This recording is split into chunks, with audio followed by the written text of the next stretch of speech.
नमस्कार साथियों, सिर्फ पीसीएस यूट्यूब चैनल पर आप लोगों का स्वागत है। तो हम लोग एडिटोरिया का एनसीईआरटी टेस्ट देख रहे थे। इसमें संपूर्ण एनसीईआरटी आप लोगों का क्वेश्चन के फॉर्मेट में कवर हो जाता है और जो भी इंपॉर्टेंट फैक्ट रहते हैं वो सारे कवर हो जाते हैं। तो हम लोगों ने 2 टेस्ट कर लिया था, तीसरा भी रिकॉर्ड हो गया था लेकिन कुछ टेक्निकल इशू के कारण उसमें साउंड नहीं था। तो आज से हम लोगों ने सोचा है कि एक टेस्ट में 50 क्वेश्चन ही देखेंगे और उसको कुछ बृहत रूप से एक्सप्लेनेशन करेंगे, ठीक है? क्योंकि सिर्फ क्वेश्चन पढ़ देने से काम नहीं चलेगा। तो आज का जो टेस्ट है वो क्लास 9th का एनसीईआरटी है और क्लास 10th और 11th का है, हिस्ट्री का एनसीईआरटी। और लास्ट का जो क्वेश्चन रहेगा वो करंट अफेयर्स का 20 क्वेश्चन रहेगा। वो नेक्स्ट वीडियो में आप लोगों को मिलेगी। तो चलिए फर्स्ट क्वेश्चन हम लोग देखते हैं। औपनिवेशिक शासन में अंग्रेजों द्वारा जंगल काटने के क्या कारण थे? देखिए, जब भी कोई कारण आए तो आप ऑल की तरफ जा सकते हैं अगर नहीं आ रहा हो। जैसे आप मान लीजिए कि शाही नौसेना हेतु लकड़ी की आपूर्ति के लिए अगर कुछ जंगल काटा होगा इस तरह से, अगर आयोग उसको सही मान लेता है तो क्या कीजिएगा? तो सही है। रेल लाइन के प्रसार के लिए अभी जो रेलवे ट्रैक के नीचे जो देखते हैं सीमेंट का बोल्डर रहता है, उस पहले के समय में आज भी देखिएगा पुरानी गेज पे तो लकड़ी का रहता है, ठीक है। व्यावसायिक कृषि बागान के प्रसार के लिए भी, तो तीनों चीजों के लिए औपनिवेशिक काल में अंग्रेज द्वारा जंगल काटा गया था, ठीक है। भारतीय वन सेवा की स्थापना किस वर्ष हुई थी? तो ये वन सेवा की जो स्थापना हुई थी वो 1864 ईस्वी में हुई थी, ठीक है। इंपीरियल फॉरेस्ट रिसर्च इंस्टीट्यूट के संबंध में निम्नलिखित कथनों पर विचार करें, ठीक है। इसकी स्थापना 1905 ईस्वी में देहरादून में हुई थी। तो इसकी स्थापना 1905 ईस्वी में ना होकर 1906 ईस्वी में हुई थी, ठीक है। यहाँ जिस पद्धति से शिक्षा दी जाती थी उसे वैज्ञानिक वानिकी कहा, बिल्कुल सही है। तो ऑप्शन बी हो जाएगा। वन अधिनियम 1878 के संबंध में निम्नलिखित कथनों पर चर्चा करें। जंगल को 3 श्रेणियों में विभाजित किया गया था, आरक्षित, सुरक्षित एवं ग्रामीण, ठीक है। तो ये ऑप्शन सही है। उसके बाद आरक्षित सबसे अच्छे जंगल को आरक्षित वन कहा गया, बिल्कुल सही है। लेकिन गांव वाले केवल सूखी लकड़ी एवं विशेष प्रकार के औषधि इन जंगलों से ले सकते थे, नहीं। जिस जो जंगल आरक्षित था उससे कोई भी जो टिम्बर फॉरेस्ट था उसको गांव वाले नहीं ले जा सकते थे। तो केवल एक सही है, ठीक है। अब झूम खेती के नाम एवं संबंधित क्षेत्र को हम लोग देखेंगे, कौन सा झूम खेती कहाँ किया जाता है। तो इस तरह का जब भी ऑप्शन होगा तो आप 4 में से अगर एक भी जानते हैं तो काम बन जाता है लगभग, नहीं तो 50% तक काम बन जाता है। तो देखते हैं, ये जो लादिंग है ये दक्षिणी पूर्व एशिया का है, ये हमें पता था, ठीक है। तो अब देखते हैं हम डी के तरफ सी के तरफ जा सकते हैं ना। जिस देखिए फर्स्ट का डी कहाँ है तो उस तरफ से जा सकते हैं। तो सेकंड का अब इस आधार पर खुद हो जाएगा। जो मिल्पा का क्या होगा? मध्य अमेरिका का है। चितमेन जो है वो अफ्रीका का है और चेना जो है वो श्रीलंका का है, ठीक है। तो इसको ध्यान में रखेंगे। यूरोपीय वन रक्षक घुमंतु खेती के विरुद्ध क्यों थे? यूरोप के जो वन रक्षक थे वो घुमंतु खेती के विरोध क्यों थे? अब हम इसमें फर्स्ट क्वेश्चन में क्या बताए थे, इस तरह का ऑप्शन आएगा तो अगर नहीं समझ में आ रहा है तो ऑप्शन तीनों की तरफ जा सकते हैं। बाकी घुमंतु खेतों वाली जमीन इमारती लकड़ी के उत्पादन के लिए प्रतिकूल हो जाती थी। जंगल जलाते समय बाकी बेशकीमती लकड़ी भी जो होती थी वो भी जल जाने का खतरा होता था। और लगान वसूली की प्रशासनिक परेशानियों से बचने हेतु भी। तो ये तीनों ऑप्शन सही हो जाएगा, ठीक है। अब हम लोग नेक्स्ट क्वेश्चन की तरफ चलते हैं। अंग्रेजों द्वारा वन व्यापार को सरकारी नियंत्रण में लेने के क्या प्रभाव हुए थे? क्या प्रभाव हुए थे? तो वन व्यापार की जो इजेदारी यूरोपीय व्यापारिक कंपनियों को सौंप दी गई थी, ठीक है, सही है। स्थानीय लोगों द्वारा शिकार करने और पशुओं को चराने के लिए बंदिशें लगा दी गई थी। कुछ घुमंतु समुदाय खदानों और बगानों में काम करने को मजबूर हुए। तो तीनों था। जब वन व्यापार सरकारी नियंत्रण में हो जाएगा तो जो घुमंतु समुदाय है वो क्या करेंगे? अपने जीविकापार्जन के लिए कुछ ना कुछ तो देखेंगे, तो वो कुछ खदान और बागान में काम करने लगे थे, ठीक है। नेक्स्ट हम लोग देखेंगे, देवसारी या मान किसे कहा जाता है? इस तरह के क्वेश्चन बीपीएससी में पूछे जाने की प्रबल संभावना रहती है। ये जो एनसीईआरटी है आप लोग बीपीएससी के लिए, बिहार एसएससी के लिए, ठीक है, यूपी पीसीएस के लिए, क्योंकि एनसीईआरटी तो नहीं बदलेगा ना, यूपीएससी के लिए, ठीक है। और अन्य जो भी एग्जाम होता है जहां भी एनसीईआरटी का महत्व है उसके लिए यूज कर सकते हैं। तो चलिए, देवसारी या मान किसे कहा जाता है आप लोग बताइए। ये जो है जनजातीय क्षेत्र में लकड़ी के बदले लगान वाला शुल्क को देवसारी या मान कहा जाता है। ब्लेंडोंगिस्टन व्यवस्था के संबंध में निम्नलिखित कथनों पर विचार करें। यह व्यवस्था अंग्रेज द्वारा बस्तर में प्रारंभ किया गया था? नहीं। यह व्यवस्था कहां प्रारंभ किया गया था, जल्दी बताइए आप लोग। अगर आप लोगों को आता हो तो कमेंट बॉक्स में जरूर बताया कीजिए, क्योंकि इससे क्या होगा, जो आप लोग भी रिकॉल कर पाइएगा। इसमें गांव वालों की लगान मुक्ति के बदले लकड़ी धोने के लिए मुफ्त में भैंसे उपलब्ध करवाए गए, ठीक है। तो केवल बी सही होगा। सरना, देवरा कुंड, कान और राई ये तीनों क्या थे? ठीक है, तो ये जनजातीय लोगों के लिए पवित्र बगीचा थे, ठीक है। सरना सरना देवरा कुंड, कान और राई जो थे जनजातीय लोगों के लिए पवित्र बगीचा थे। अब इसमें हम चरवाहा समुदाय और संबंधित तथ्य देखेंगे। इसमें आप लोग बताइए कौन सा समुदाय आप लोग जानते हैं। तो ये गोल्ला समुदाय जो है वो गाय भैंस पालता है। तो फर्स्ट के बी की तरफ जाएंगे, दो ऑप्शन है। अब सेकंड ये सही है। कुरमा समुदाय भेड़ बकरी। रायका जो है वो महाराष्ट्र से संबंधित है, सॉरी, रायका जो है वो राजस्थान से संबंधित है और धंगर जो है वो महाराष्ट्र से संबंधित है। तो इसका ऑप्शन बी हो जाएगा, ठीक है। नेक्स्ट हम लोग चलते हैं, प्राचीन काल में भ्रमणकारियों के संबंध में निम्न कथनों पर विचार करें। व्यापारी अवसरों की तलाश में एक स्थान से दूसरे स्थान तक भ्रमण करते थे, बिल्कुल करते थे। पुजारी और तीर्थयात्री ज्ञान और आध्यात्मिक शांति के लिए दूर दूर तक यात्राएं करते रहे हैं, ठीक है। तो ये दोनों ऑप्शन सही है। अब हम लोग नेक्स्ट क्वेश्चन की तरफ चलेंगे, 13 नंबर। प्राचीन काल में विभिन्न यात्रियों के माध्यम से क्या क्या विभिन्न क्षेत्रों के मध्य आदान प्रदान नहीं होता था। आपको लगता है जब भी हम यहाँ से यूरोपियन कंट्री जाते हैं या अमेरिका जाते हैं तो वहाँ हम लोग अपना छाप नहीं छोड़ते हैं, या अमेरिकन आते हैं तो वहाँ से हम लोग कुछ नहीं सीखते हैं। तो इसका आंसर कोई नहीं हो जाएगा। सीधी इस तरह से अगर कुछ हो तो देखिए कोई ऐसा चीज है ही नहीं जहाँ पे आप उस चीज को वो चीज नहीं मिलेगा, ठीक है। अब बताइए मूल एवं मानता आएगा, विचार आएगा, वहां की हुनर आएगा, आविष्कार आएगा, कीटाणु बीमारी आएगा। आज कोविड का देख रहे हैं वैश्विक ग्लोबल प्रसार कैसे हुआ। चीन के शंघाई शहर से शुरू होकर वैश्विक प्रसार हुआ ना इसका।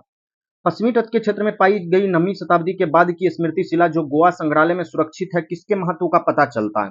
तो इससे समुद्री व्यापार के महत्व का पता चलता है, ठीक है। सिल्क मार्ग के संबंध में निम्नलिखित कथनों पर विचार करें। सिल्क मार्ग केवल जमीनी भूभाग से ही जुड़ता था, बिल्कुल गलत है। अब एक वाला जहां है वो काट दीजिए। ये समुद्री मार्ग से भी जुड़ता था। यह मार्ग केवल चीन को एशिया के भूभाग से जोड़ता था, बिल्कुल गलत है। ये भारत से भी जोड़ता था, तो ये भी दो भी गलत है। अब दो वाला जहां है तो मतलब दो तो गलत हो ही गया, तो ऑप्शन तीन वाला बचा। अब देखिए इस तरह के ऑप्शन में क्या कीजिएगा, तीन तीन दोनों में है तो तीन सही हो जाएगा। यह 15वीं शताब्दी में अस्तित्व आया। हमको चार देखना है। सोना चांदी जैसे कीमती धातुएं इसी मार्ग से एशिया से यूरोप पहुंचती थी। तो आप लोग बताइए क्या एशिया से यूरोप नहीं पहुंचती थी, उस वक्त यूरोप से एशिया आते थे क्योंकि मसालों का व्यापार होता था। ऑप्शन ए सही हो जाएगा, ठीक है। चीन की एक गुफा पेंटिंग में सिल्क मार्ग को दर्शाया गया है, उस गुफा का क्रमांक क्या है। तो उस गुफा का क्रमांक जो है वो 217 है, ठीक है। मार्को पोलो की किताब का नाम क्या है। तो मार्को पोलो की किताब का नाम बुक ऑफ मार्वल्स है, ठीक है। और मार्को पोलो जो था एक इतालवी व्यापारी था जिसका जन्म वेनिस गणराज्य में हुआ था, ठीक है। और इसे मध्यकालीन यात्रियों का राजकुमार भी कहा जाता है मार्को पोलो को, ठीक है। ये ध्यान में रखेंगे आप लोग। स्पैघेटी क्या है। स्पैघेटी जो है एक प्रकार की खाद्य सामग्री है, ठीक है। आलू, सोया और मूंगफली का उद्भव भारत में हुआ था। आलू तो देखिए पुर्तगाली के द्वारा लाया गया था, तो ऑप्शन एक आप लोग आराम से काट सकते हैं। ये खाद्य पदार्थ यूरोप एवं एशिया में तब पहुंचे जब क्रिस्टोफर कोलंबस ने अमेरिका की खोज की, बिल्कुल सही है। 16वीं शताब्दी के संदर्भ में निम्न कथनों पर विचार करें, ठीक है। 16वीं शताब्दी के मध्य आते आते पुर्तगाली और स्पेनिश सेनाओं ने अमेरिका को उपनिवेश बनाना शुरू कर दिया था, गलत है। ये 16वीं शताब्दी सॉरी असत्य है। तो 16वीं शताब्दी तक ये बनाना शुरू कर दिया था। यूरोपीय सेना ने अपनी सैन्य ताकत के बल पर अमेरिका के विभिन्न क्षेत्रों को जीता था, गलत है। दो वाला जहां है वो काट दीजिए। इस समय अमेरिका वासियों में चेचक के लड़ने के लिए रोग प्रतिरोधी क्षमता विकसित हो चुकी थी। उस वक्त तक वैक्सीन कहाँ था। तो केवल एक सही हो जाएगा, औसत तक पूछ रहा है, ठीक है। ये चीज आप लोग ध्यान में रखेंगे क्योंकि एग्जाम में ये आपको बहुत परेशान करेगा। तो दो और तीन जो है वो असत्य होगा, ठीक है, क्योंकि इस तरह से एग्जाम में दो तीन क्वेश्चन गलत होते हैं, ठीक है। 19वीं शताब्दी में अर्थशास्त्रियों ने अंतरराष्ट्रीय आर्थिक विनियमन में तीन तरह की गतियों या प्रवाहों का उल्लेख किया है, ये क्या है, ठीक है। तो पूंजी है, श्रम भूमि है, और तीसरा क्या है, श्रम है, ना कि व्यापार है, व्यापार नहीं है, ठीक है। तो केवल इसमें क्या पुट का प्रयोग करके सही उत्तर चुनने के लिए बोल रहा है, ठीक है। तो एक और दो हो जाएगा। व्यापार पूंजी है, भूमि नहीं है, श्रम है, ठीक है इसकी जगह पर। औपनिवेशिक सरकार ने किस वर्ष अपराधी जनजाति अधिनियम पारित किया था। तो यह 1871 ईस्वी में पारित किया गया था, इसको ध्यान में रखेंगे। चरवाही टैक्स के संबंध में निम्नलिखित कथनों पर विचार करें, ठीक है। चरवाहों से चारागाहों में चरने वाले प्रत्येक जानवर पर टैक्स वसूला जाता था, बिल्कुल सही है। अभी एक एक वाला देख लेंगे तो ये तो कट गया, ठीक है। प्रारंभ में अंग्रेज स्वयं ही अपने कारिंदों से टैक्स वसूलते थे, अंग्रेज कभी इस प्रकार के टैक्स नहीं वसूलते थे। तो दो वाला जो भी है वो उसको काट दीजिए, तो एक और तीन सही हो जाएगा। किसी चारागाह में दाखिल होने से पहले चरवाहों को पास दिखाकर टैक्स देना पड़ता था। अब चरवाही टैक्स के क्या प्रभाव हुए। इससे चारागाहों का स्तर गिरने लगा, जानवर बड़ी संख्या में मरने लगे। क्योंकि आज ही आप देखिए गांव में आप लोग होंगे तो गांव में जो मवेशी पालन होता है उसमें बहुत सारे लोग इसको चारागाह में चराने जाते हैं, जैसे किसी का खेत हो गया। अगर वहां टैक्स सुनने लगे तो लगता है जी लोग जा पाएंगे, तो इसका दोनों सही हो जाएगा। मसाई लैंड के संबंध में निम्नलिखित कथनों पर विचार करें। यह इथियोपिया से लेकर तंजानिया तक फैला था, नहीं। मसाई लैंड जो था वो चारागाह के बारे में था और उपनिवेशिक ताकतों ने मसाई लैंड का विभाजन कर दिया, तो ये सही हो जाएगा, ठीक है। औपनिवेशिक शासन तथा मसाइयों के संबंध में निम्नलिखित कथनों पर विचार करें। औपनिवेशिक सत्ता के हस्तक्षेप के कारण वरिष्ठ जनों और योद्धाओं की परंपरागत उम्र आधारित संस्था पूरी तरह से समाप्त हो गई थी। देखिए, कभी भी कोई चीज पूरी तरह से समाप्त नहीं होती है, उसका प्रभाव लंबे काल तक चलते आता है। ठीक है, अमीर और गरीब चरवाहों के बीच भेदभाव बढ़ गया था, तो बिल्कुल बढ़ गया था। नेक्स्ट हम लोग देखते हैं। ठीक है, राष्ट्रवाद की पहली स्पष्ट अभिव्यक्ति फ्रांस की क्रांति को क्यों माना जाता है? प्रभुसत्ता राजतंत्र से निकलकर फ्रांसीसी नागरिकों के समूह में हस्तांतरित हो गई थी, बिल्कुल सही है। सामूहिक पहचान की भावना विकसित हुई थी, ये भी सही है। नए फ्रांसीसी झंडे के कारण जिसने पुराने राष्ट्रध्वज की जगह ले ली थी, तो तीनों सही है। नेपोलियन के नागरिक संहिता के क्या प्रभाव थे? जन्म पर आधारित विशेषाधिकार को समाप्त कर दिया गया था, बिल्कुल सही है। कानून के समक्ष बराबरी और संपत्ति के अधिकार को सुरक्षित बनाया गया, सही है।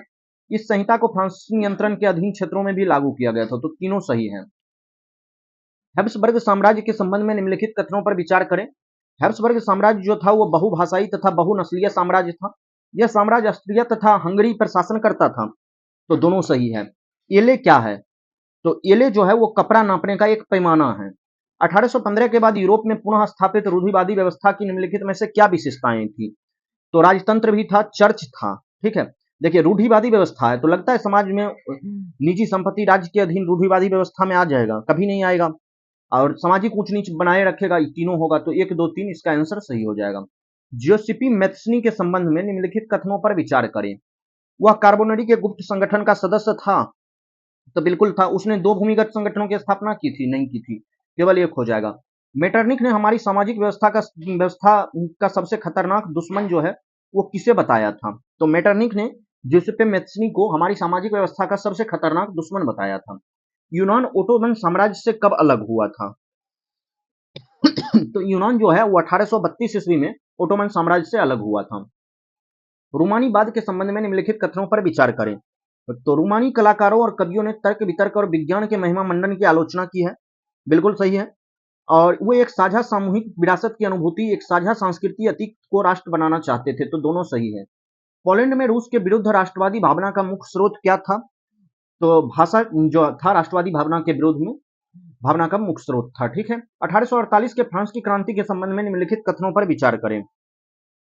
इस क्रांति के पीछे मुख्य आर्थिक कारण जिम्मेवार थे, बिल्कुल सही है। इस क्रांति के पश्चात 21 वर्ष से ऊपर सभी पुरुषों को मताधिकार मिल गया था।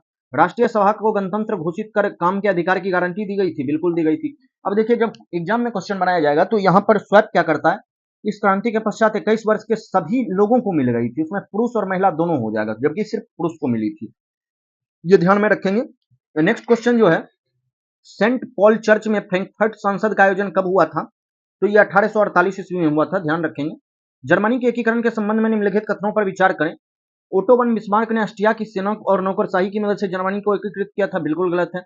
7 वर्ष के दौरान पर्सा, डेनमार्क और फ्रांस से तीनों युद्ध में ऑस्ट्रिया की जीत हुई थी, बिल्कुल गलत है, तो डी ऑप्शन हो जाएगा। ठीक है, अब हम लोग 40 देखते हैं। इटली के एकीकरण के संबंध में सत्य कथन का चयन करें। जोसेफी मैथ्सनी क्रांतिकारी आंदोलन के द्वारा इटली को गणराज्य बनाने का प्रयास किया था, बिल्कुल सही है। मंत्री प्रमुख काबुर जो जनतंत्र में विश्वास रखता था, तो जनतंत्र में यह विश्वास ही नहीं रखता था, तो 2 गलत हो जाएगा। 2 वाला काट दीजिए, 1 और 3 सही हो जाएगा। जोसेफी गेरिबाल्डी के नेतृत्व में भारी संख्या में सशस्त्र स्वयंसेवकों ने युद्ध में हिस्सा लिया था। ठीक है, ये सही है। नेक्स्ट क्वेश्चन हम लोग देखते हैं 41 नंबर। आयरलैंड को ब्रिटेन में कब सम्मिलित किया गया था? तो ये 1801 ईस्वी में सम्मिलित किया गया था। ठीक है, 1801 में।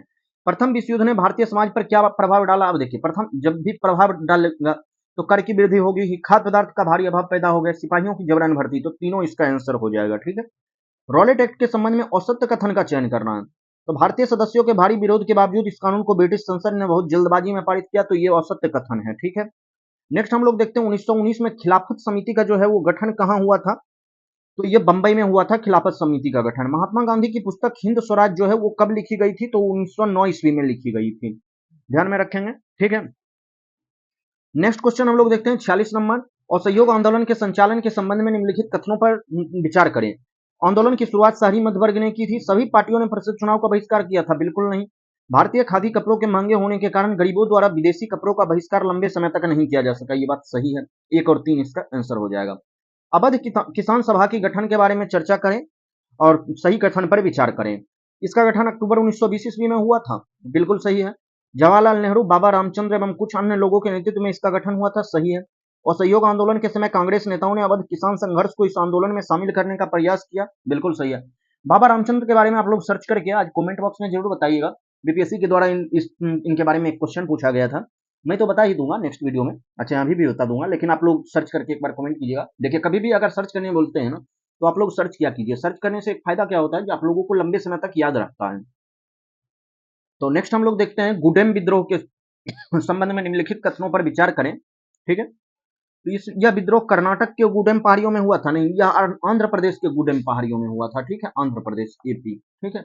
ये यह एक प्रकार का गुरिल्ला आंदोलन था जिसका नेतृत्व तो अल्लूरी सीताराम राजू ने किया था, बिल्कुल सही है। और अल्लूरी सीताराम राजू जो थे वो महात्मा गांधी के महानता के गुण गाते थे और उनके ही विचारों पर चलते थे। तो 2 और 3 सही हो जाएगा, एक तो गलत है, आंध्र प्रदेश में था। अब हम लोग देखेंगे स्वराज पार्टी के संबंध में असत्य कथन का चयन करना है। असहयोग आंदोलन के पश्चात राजनीति में सक्रिय होने के लिए कुछ कांग्रेस नेताओं ने कांग्रेस से पृथक होकर एक अलग स्वराज पार्टी का गठन किया, गलत है ये। कांग्रेस के साथ ही स्वराज पार्टी का गठन हो गया था, मतलब कांग्रेस के अंदर ही हो गया था। साइमन कमीशन के बारे में निम्नलिखित कथनों पर चर्चा करें। तो ब्रिटेन की लिबरल सरकार ने सर जॉन साइमन के नेतृत्व में एक वैधानिक आयोग, ये लिबरल सरकार नहीं था वहां का तब जो किया था। इसका मुख्य उद्देश्य भारत में संवैधानिक व्यवस्था की कार्यशैली का अध्ययन करना था और उसके बारे में सुझाव देना था, सही है। भारत में इसके विरोध के देखते हुए वाइसराय इरविन ने भारत के लिए डोमिनियन स्टेट देने का ऐलान किया। तो 2 और 3 सही हो जाएगा। तो हम लोग आज जो तीसरा टेस्ट कर रहे थे उसमें हम लोग 50 क्वेश्चन कर लिए थे, ठीक है। और नेक्स्ट टेस्ट में हम लोग 51 से 100 नंबर क्वेश्चन तक कर लेंगे, ठीक है। इस तरह से थर्ड टेस्ट कंप्लीट हो जाएगा और आप लोगों को पर डे एक वीडियो मिलती रहेगी। और एनसीईआरटी का टेस्ट हर एग्जाम के लिए इंपॉर्टेंट है, आपको मैंने पहले भी बताया था। जो बीपीएससी हो गया, यूपी पीसीएस हो गया, यूपीएससी हो गया, ठीक है। तो ये सारे एग्जाम के लिए ये, और अलग अलग जो स्टेट का एग्जाम जो होता है कंडक्ट, उसमें भी एनसीईआरटी का काफी अहम रोल होता है। इसलिए आप लोग एनसीईआरटी का टेस्ट देखेंगे। अगर कुछ सुझाव हो तो वो भी कमेंट बॉक्स में जरूर बताएंगे। तो मिलते हैं नेक्स्ट वीडियो में, तब तक अगर आप लोग चैनल पे नए हैं तो चैनल को लाइक शेयर और सब्सक्राइब करना ना भूलेंगे। थैंक यू, जय हिंद।